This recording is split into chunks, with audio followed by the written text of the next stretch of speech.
Well, this is much anticipated. So I wonder, first of all, for you, how did you first get involved in this series? And, what's the reaction when you hear you're going to be working with Prince Harry and Oprah and directing a Prince? All over the world, people are in some kind of mental, psychological, emotional pain. What words have you heard around mental health? Crazy? Lost it, can't keep it together. This has been a labor of love for the last 2 years. Wow. Obviously, the pandemic threw us quite a curveball. I first got a call from a production company that I had worked with before. I'd done a 4-part series for Netflix. And they said, Oprah is interested in talking to you. And I was like, Oprah Winfrey? Like there's another Oprah. I was going to say, how many other Oprahs do you know, Dawn?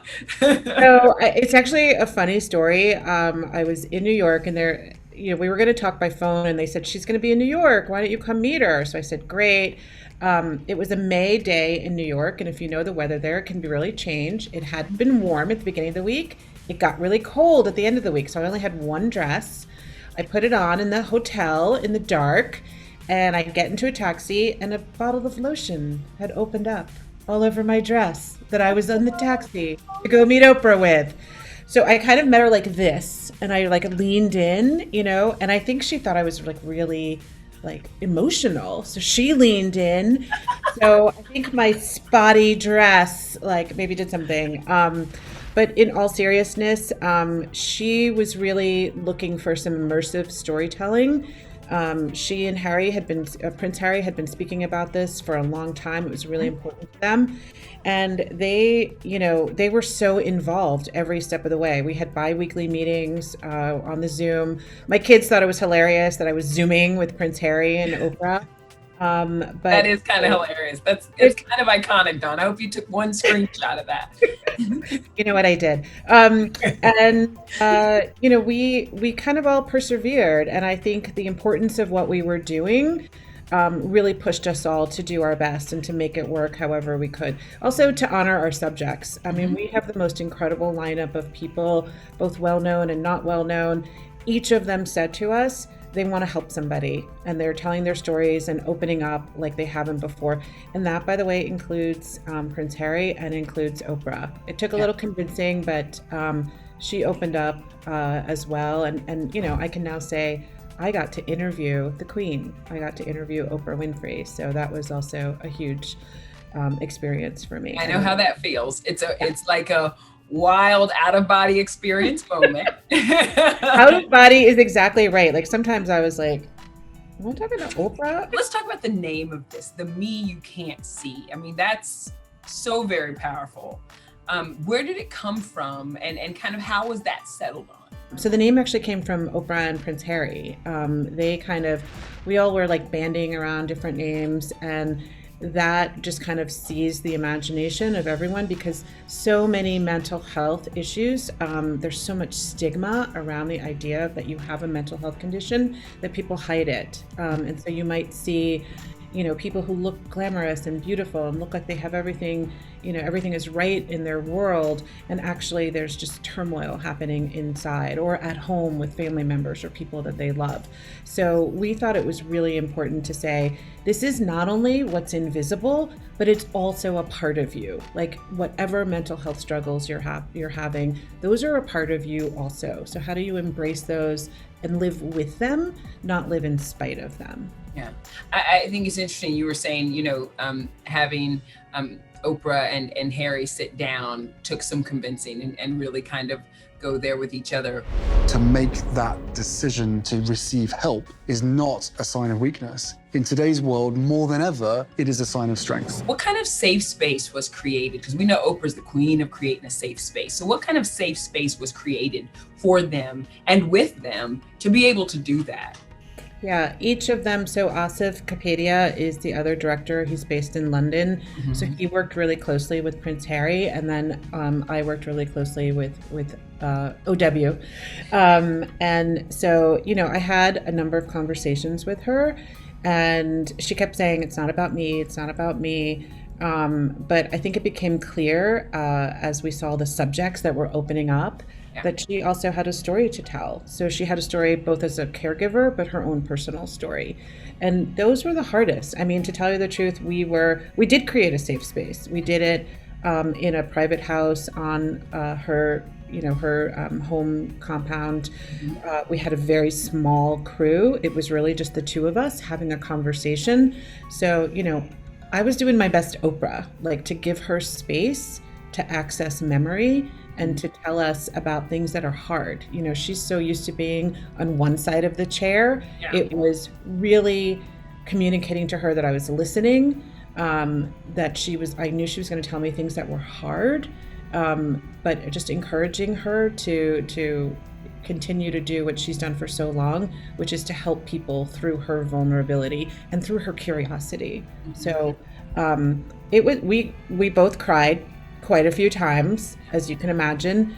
But she gave me the best compliment I could ever, have in saying that she enjoyed the interview and she felt it was cathartic for her. I can't imagine that it was easy. I'm sure that Harry was very nervous to talk about self-medicating with drugs and with alcohol, that like he did. Was he nervous to go to that place? I think anytime anyone reveals something personal and painful, that there's anxiety about that. And so I think it's a real credit to Asif, to our director, that he established a relationship where Prince Harry felt really comfortable and felt like, I also think he had discussed it, he thought about it, he knew what he was signing up for, and he also knew the thing that's so important about this series is that it be authentic, that it be real. And I think he was willing to do that for that reason. I think also, as he discloses, he's been through a lot of therapy. He understands the power of talking, of it's very important to him that things be accurate and real and present. And I think that this experience was part of that. Do we know if he's sober now, or if he, because he had been through a lot of therapy, he talked about those things and realizing that self-medicating was not the way to heal. Do we know? As far as I know, he's completely sober. He's in such a great place in his life, in his mental wellness and in his health. And, he works hard at that. And the most important thing to him, from what we can tell, is being a husband and a father. But also to giving back. That is so amazing. And, one of the things that I really loved about this too, because there is a lot of talk of Meghan in this docuseries, it feels like to me that because their foundation is so strong, and she also was strong enough to step out and talk about her struggles and, the work that she's put in with her mental health, that it almost made it a safe way for Harry to do the same. Did you get that impression? I absolutely did. I mean, we were in conversations with Prince Harry, before they went to South Africa the first time, when Meghan revealed her, struggles with depression, with anxiety. We didn't know the extent of it at that time. There was just a hint of it. But I do get the sense that they really support each other. And they encourage each other.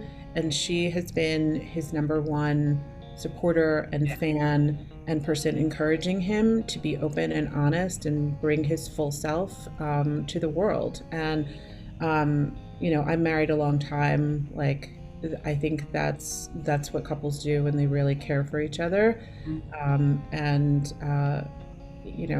He adores his wife. He adores his child. We got to see little glimpses of Archie along the way. But I do think they have supported each other in this journey.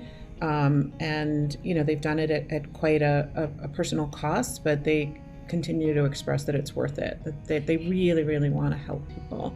And they're hoping that people seeing them being so honest will encourage people to just talk about what's happening. The first step is just acknowledging that there's something happening.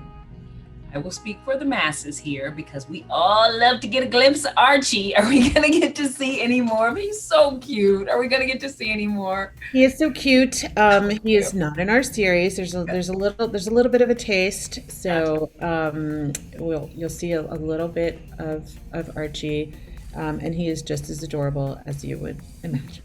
What about Meghan? Will she make a full appearance, or are we just getting kind of, because Harry is kind of the central figure here, are we just getting kind of bits and pieces? Yeah, it's really Harry's story, and we were focused on that. But I expect more to come from them on this series. This is something really important to both of them, and they have expressed that. So I'm really excited to see where they go with this next. We all speculated that Harry was so very protective of Meghan because he saw what his mother went through. Do you feel like that was the hardest topic for him? Because I was also very surprised, very pleased, but very surprised that he went so deep there. Even talking about how he could hear the horses' hooves on the pavement that day. I think one of the things that we've all learned, and we had a really robust team of advisors working with us on this series, people who are experts in mental health all around the world. One of the things that we've learned is that there are auditory experiences or, smells or senses or, sounds that can trigger PTSD.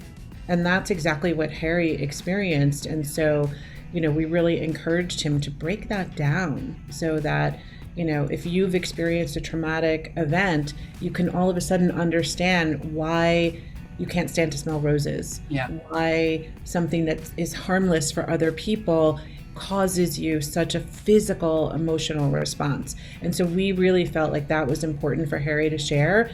And, I'm really personally grateful to him for breaking it down that way and for having us see, Oprah started crying when he was telling the story of his mother.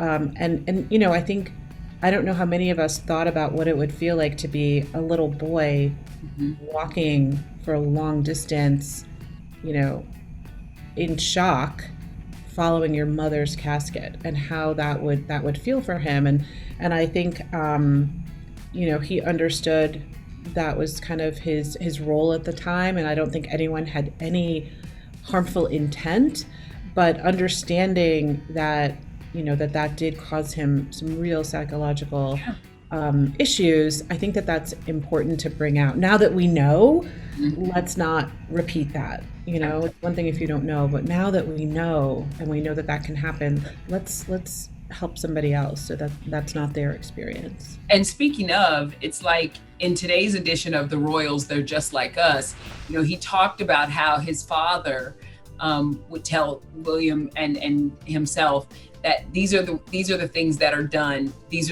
is how my life was. This is how your life will be. And he, talks about that feeling of no, we don't continue the cycle. We break the cycle. Which, how do you even in that bubble have that awareness to say no? Like, this is a cycle I need to break. That's mind blowing to me. I think that is definitely part of his intense work to understand his life. Yeah. And I think that is something that Meghan brought to the marriage, the perspective of an outsider. I think, like everyone, Prince Harry loves his family. He, has his relationship with his family, but sometimes our families, inadvertently can do things that can be difficult to handle. So it's not to say there's not love and admiration and respect for his family. It's to say, I had this experience. I don't want that for my children.